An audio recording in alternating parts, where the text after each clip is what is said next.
If you don't know anything about politics, this is the video for you. With the nominations being decided for both parties and the Democrat National Convention coming next week, the official matchup is going to be Donald Trump versus Kamala Harris for the 2024 presidential election.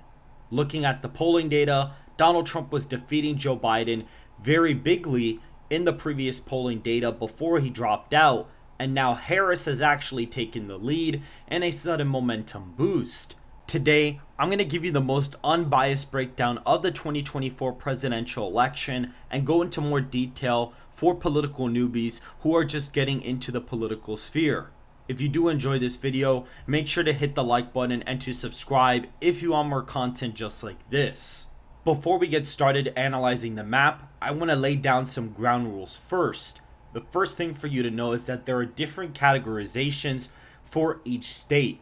For example, if you look at the shades of red here, you'll see 4 distinct shades of red, with the darkest being the safe, the second one being a likely margin, the lean margin being the third color, and the last color being the lightest shade of red, being the tilt category. These distinctions for either color describe the margin of victory that each candidate has won a state by. The general guide for this is that a candidate winning a state by a tilt margin is usually between 0 to 1%, a lean margin being 1 to 5%, likely being 5 to 15%, and anything being above 15 points being above this category. To give you guys an example, we have the state of Wisconsin that flipped from Donald Trump to Joe Biden in 2020. It was decided by 0.6 percentage points, which puts the state in the tilt Democrat column because it is between 0 and 1%. The state of North Carolina was decided by 1.3% for former President Donald Trump when he was the incumbent president, putting it in the lean Republican column because of the fact that it is between 1 and 5 points. The state of New Mexico is in the likely Democrat column because it was decided between 5 to 15 points for Joe Biden. The state of New York is a 23-point victory, thus it being in the safe column due to the fact that the margin of victory is above 15 points.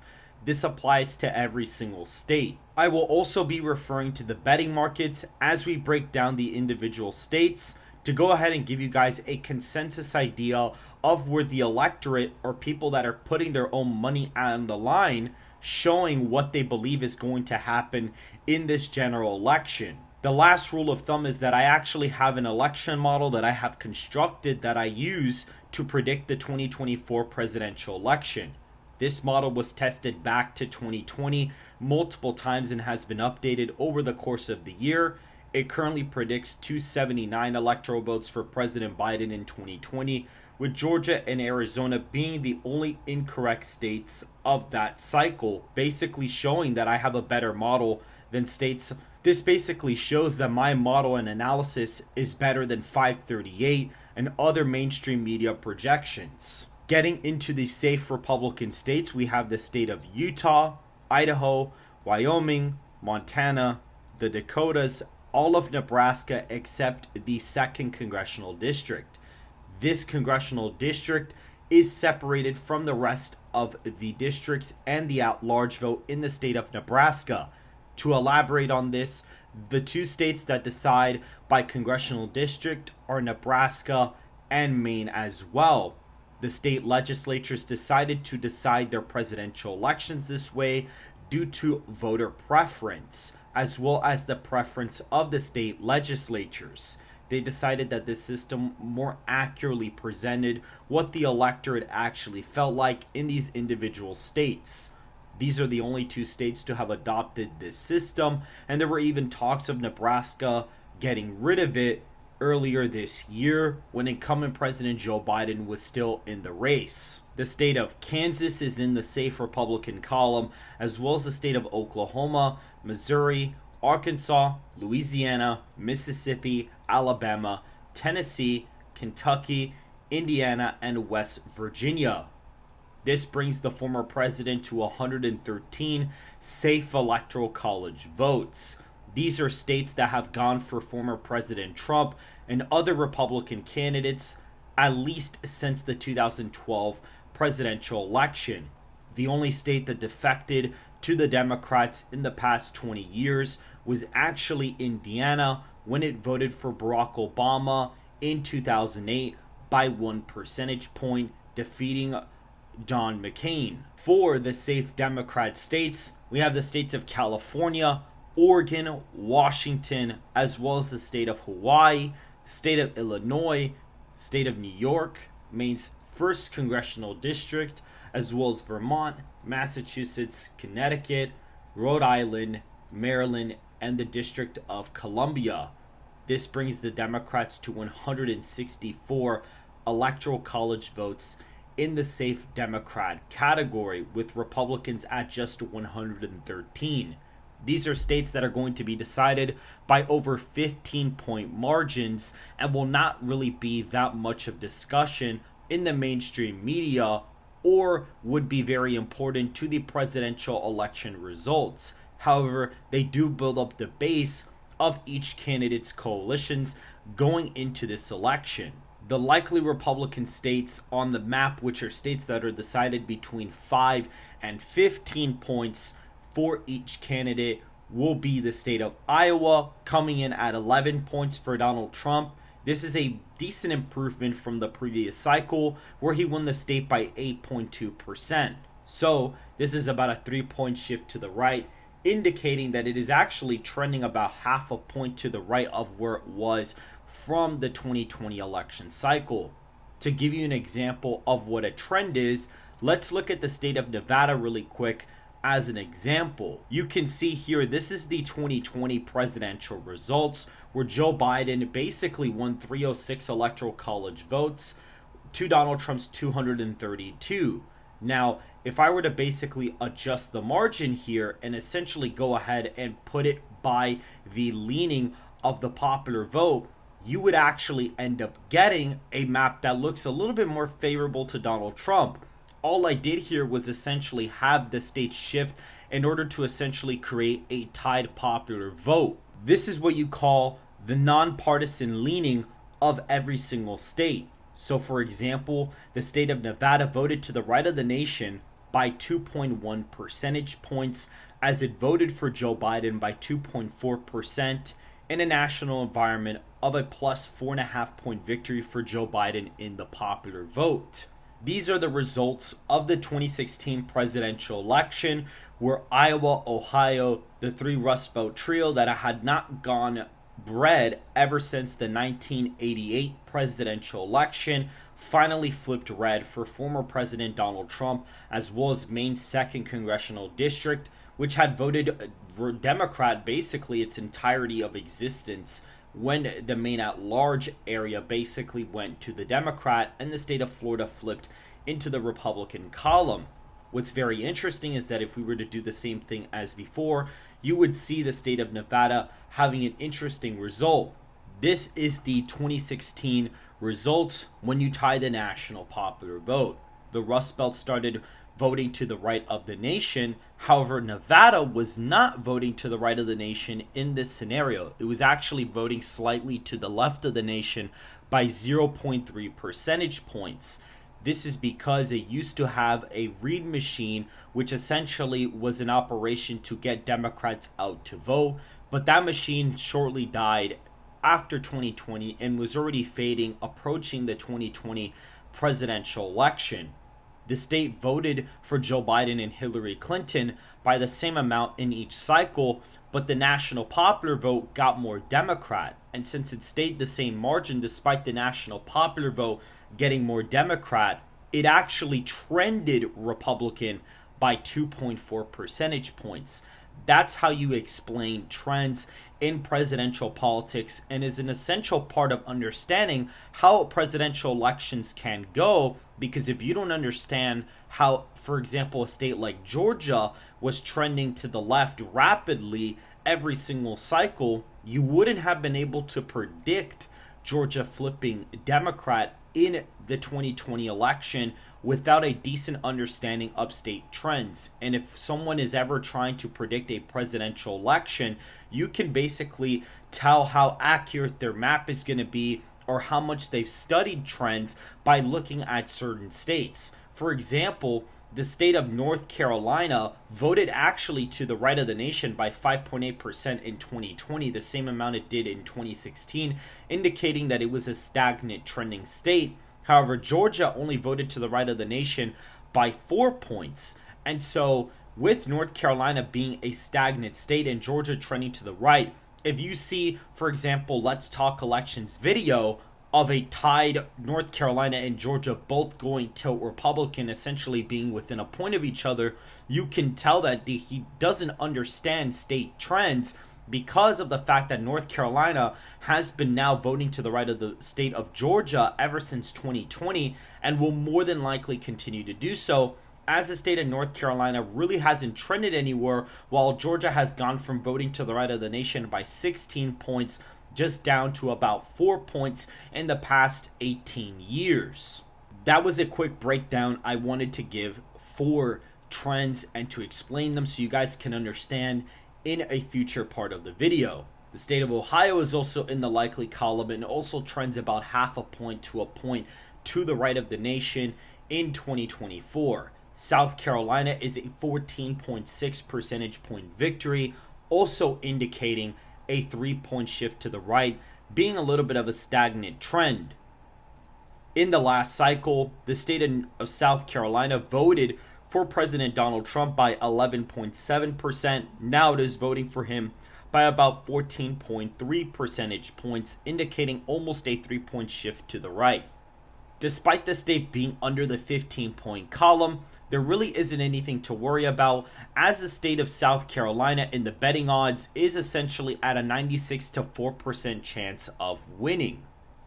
The state of Texas is coming in at about 8 points for Donald Trump.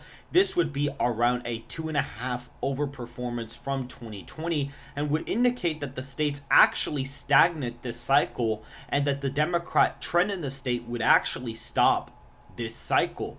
The state's been trending to the left for the past 20 years, and so if this margin were to actually hold up, you could see the state become stagnant or possibly even trend slightly to the right of where it was in 2020.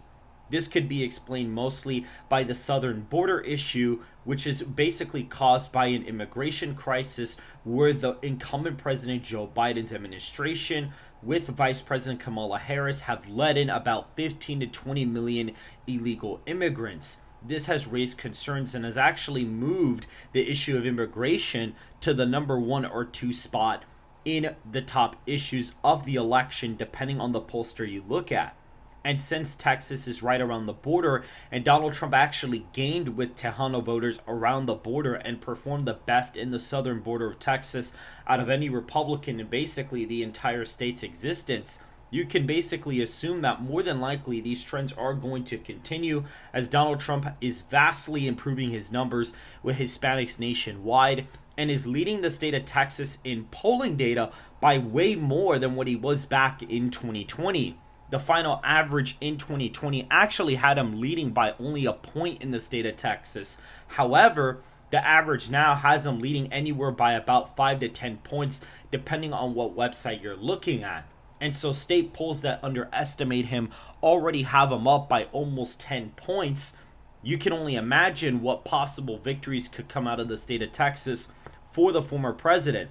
However, something I'd actually like to point out is that I do not use state polling in my election models, but actually use approval ratings from a website called civics.com, which have proven to be more accurate than state polls. Looking at the state of Florida, it is a 6-point victory for the former president, about a 3.5-point shift, or actually it's a 2.5-point shift to the right, indicating that it is actually stagnant this cycle. The state of Florida has netted about 1 million registered Republicans and would be a humongous improvement for the former president to win the state by over 5 points. The state of Alaska is going to go in the likely Republican column at about 10.4 percentage points for former President Donald Trump, only moving to the right of the last result by only 0.3%, indicating that the state actually trends to the left by about 2 points this cycle. The state's already been trending to the left, and so it continuing its leftward trend isn't really surprising me. However, if we were to look at the betting odds, the former president is expected to win by 91 to 9% odds. So this is not a state I would necessarily worry about for President Donald Trump. Maine's 2nd congressional district can also go in the likely column at around 9 points for Donald Trump. This would be a 2-point improvement from the previous cycle, indicating a half a point trend to the left from the last election. Looking at the likely Democrat states, we have the state of Colorado at around 14.6% for Harris. Believe it or not, this is actually an overperformance from Biden's margin last time and is one of the only states where Harris actually gains from the previous matchup. She's expected to win it by 14.6%, gaining 1.1% from Joe Biden's margin in the 2020 presidential election. The state in the last cycle voted for Hillary Clinton by 4.9% due to large third-party turnout. And with a lot of those third parties going to Biden, it inflated the trend in the state of Colorado quite a bit. But it had already been trending to the left regardless. And so I would not be surprised to see Harris actually outperform in the state of Colorado from Joe Biden's margin in a D+2 national environment. The state of New Mexico is coming in as a 7-point victory for Harris. It voted for Joe Biden by 11 points last cycle, indicating a 1.5 percentage points trend to the right this cycle. New Mexico has a very high Hispanic population, and with Trump doing better with them nationwide, it seems like some of that support in New Mexico may be growing, but the white liberals expanding their lead in places like Albuquerque do reverse the potential gains President Trump could have made in the state of New Mexico. Looking at the state of Virginia, a 9-point victory is on the horizon, just about a point better for Trump than his defeat last cycle, where he lost by 10 points to incumbent President Joe Biden. The state of Delaware is closer to a 15-point victory, coming in at 14.5 points for Joe Biden, with Harris performing significantly worse. It's actually about 5.5 percentage points worse than the last cycle, basically indicating that the state actually trends to the right than most states on this map. The state of New Jersey is now in the likely Democrat column at around 13 points for Kamala Harris, indicating that she does lose ground from the last cycle, but the state's trend is relatively stagnant. The states of New Hampshire and Maine at large both go for Harris by 6 to 7 point victories, with New Hampshire actually being the 6-point win and Maine at large being a 7-point victory. These are still improvements for Donald Trump from the previous cycle. However, they do definitely trend to the left and may be out of reach for Republicans in 2028, depending on their nominee. I'd actually argue that somebody like J.D. Vance, who is a little bit more polished but can still sell the Trump policies, would actually appeal to voters in Maine at large in New Hampshire more so than a guy like Donald Trump does. The last Democrat likely state on here is the state of Minnesota, coming in at a likely margin of about 5.2 percentage points for Kamala Harris. More than likely, she would perform extremely well in a place like Hennepin County, where Minneapolis is essentially at. I meant to say Minneapolis. However, this is where that county is. It is in Hennepin County, and so because of that, she may be able to hold the state hostage and actually trend it slightly to the left from the previous cycle. Now, these are the final swing states that are actually going to decide the presidential election. Swing states can vary across multiple decades and years. For example, the Rust Belt states of Wisconsin, Michigan, and Pennsylvania did not become toss-ups until President Trump unexpectedly actually won them back in 2016. Most forecasters did not expect a win for Donald Trump in any of these states at all. We can even see now in the betting odds, the odds are relatively closer for Harris than what they would have been for Clinton. More than likely, if this was around back then, Clinton would probably be up in all of these states by 80-90% as of right now. So, looking at the first state in the forecast, North Carolina coming in at 2.1 percentage points for Donald Trump. This is an improvement of the 1.3 percentage point victory he had in the last cycle. However, it seems like Kamala Harris has gained a little bit of support here in the state of North Carolina, to the point where it actually begs the question of how well she may actually do with some suburban white voters as well as older African American women. This may possibly make the state trend to the left by 2 points, which would be very interesting because the state usually hasn't trended to the left at all and actually has been moving very slowly to the left the past 20 years. It's only gone from a R+11 partisan rating to basically R+6 in 20 years, which is a pretty slow trend. So it's been slowly moving in that direction. It even voted for Obama in 2008, but that's when he won the popular vote by 7.2%. Looking at the next state on here, we can see the state of Arizona actually being the best swing state for the former president. He actually wins this state by around 1.7 percentage points in the forecast. And I think that Trump's approval rating may be inflated here due to the border crisis. Harris's approval rating spread against Trump in New Mexico is not great either. And so even if she improves in other places like the Rust Belt, she may have a hard time in a place like Arizona. This goes for the state of Nevada as well, where Donald Trump is expected to win by around 1.3 percentage points. This would be a pretty decent shift from 2020. It would actually be about a 3-point shift from the last cycle and would indicate that Donald Trump is performing significantly better with Hispanic voters and could even come close to flipping Clark County. Looking at the state of Wisconsin, it is actually a 1.1 percentage point victory for the former president. He more than likely gains in the driftless area, holds his ground in the rurals, but probably loses some ground in the wild counties, which are suburban counties that were historically Republican that are now moving to the left due to changing coalitions. Pennsylvania is actually one of the better swing states on the map, coming in at 1.7 percentage points for Trump as well. Presumably his gains with African American voters are actually helping him in the state of Pennsylvania, as well as recuperating some of the losses he had in eastern Pennsylvania, where Joe Biden was able to kind of pass as Scranton Joe, where he was able to use that to his advantage and kind of have inflated support in the eastern part of the state that Hillary Clinton did not have. We also have Nebraska's 2nd congressional district being around a 4-point victory.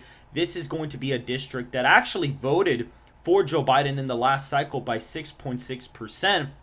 And so it actually voting for Harris by only 4 indicates that the state actually trends, or the district, actually trends about 0.1% to the right of where it was from 2020. And we have the final 2 states, the states that are going to be decided by less than 1% in the latest forecast, that being Michigan going tilt for Kamala Harris, being a 0.7 percentage point victory, and the state of Georgia being a 0.8 percentage point win for Donald Trump.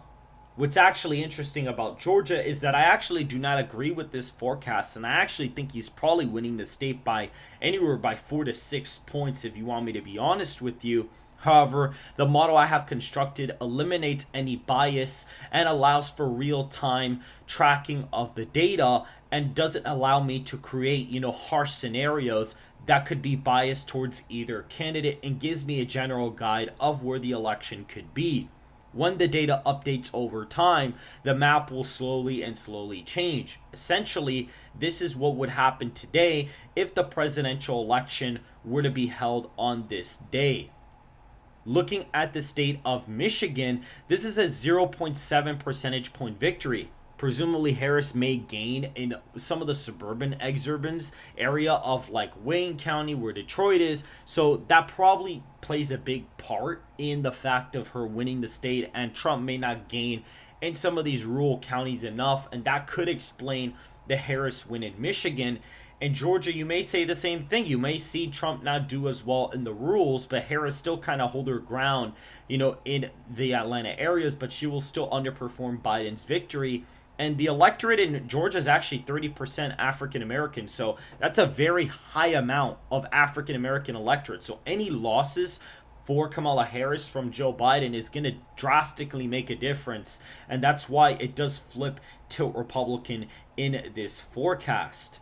Make sure to hit the like button and to subscribe if you did enjoy this unbiased analysis of the 2024 presidential election. Make sure to go ahead and go to the description down below to follow my Twitter and join the Discord server, as well as donating to the GoFundMe, which I have set up to fund SoCal strategies for more transparent and unbiased polling. Everyone, have a great rest of your day, and please hit the bell so you will be able to get notifications for the next video that I'm going to post. I give daily updates for political content like this, so make sure to not miss out.